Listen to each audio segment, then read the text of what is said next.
Hello, this is Michele Knight. This is the astrological overview for the whole of November.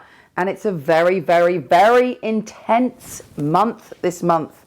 We have several things occurring that are going to shake us all to our core. This month is all about accepting our primal emotions, but also allowing ourselves to evolve and to grow and to expand our wings fearlessly. Not to be frightened of rejection, not to be frightened of being our unique soul and speaking our truth. The Scorpio energy is allowing us to face our fears head on and transform them. But let's start at the beginning. Firstly, Mercury, the planet of communication, is going retrograde on the 6th in Sagittarius. So pay careful attention to any travel plans. Now, I think Mercury retrograde gets a bad rap sometimes because actually it's quite good to look at the past. And in this case, you can go back and look at your past spiritual beliefs and your past beliefs that you felt were universal truths. Have you let go of a philosophical idea? Is there some treasure you can take from that idea into the future with you? Mercury is bringing the past to your door this month. Then Uranus, even, it's such a mouthful, all these planets. Uranus is going direct in Aries. Thank goodness. We've all been dragged backwards looking at ourselves and feeling all sorts of spontaneous emotions connected to the past, but now we are going onwards fearlessly. That Aries energy is going, yeah baby, let's go, let's have an adventure, let's do something spontaneously. It's quite reckless, could actually in a more universal sense cause a bit of aggression in the world as somebody does, maybe a world leader does something without thinking and raises some kind of tension. That's the only downside. But on a positive side, you can use that within yourself to make breakthroughs in your life by grabbing onto the spontaneous and rushing forward with joy in your heart. Then on the 13th, we have a super moon in Scorpio, a new moon, a death and a rebirth of self. We really do have the opportunity to let go of anything we want to let go of, any fears, anything that's been holding us back, and to be reborn in our primal power. This new moon could bring up a lot of emotions. You might feel jealous.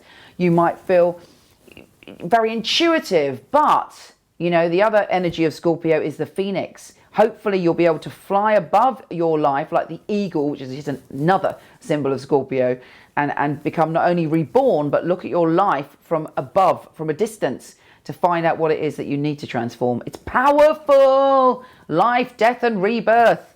And for some people, literally. Now, Mercury retrograde enters Scorpio on the 15th. So there could be some communication with an ex-lover, or you're dealing with some emotional obsession in the past. If there was someone that you have an obsession with, or you're attracted to, or they're like a drug to you, you could find that there's some contact there. But again, you have the opportunity to heal it should you wish, but there also will be a lot of desire. We have Mars on the 19th entering Capricorn. The universe is digging in and getting a little bit stubborn and rigid. There may be things in your life that you're feeling stubborn about. Make sure you're using that energy in the right way. Don't just be randomly stubborn, but allow yourself to really dig in and be very tenacious and strong with anything that you want to achieve. You know, the temptation for all of us to be a bit moody and stubborn is there with Mars here. However, it can be used for our greater good to commit to something and put all of our drive and our force and our energy into it.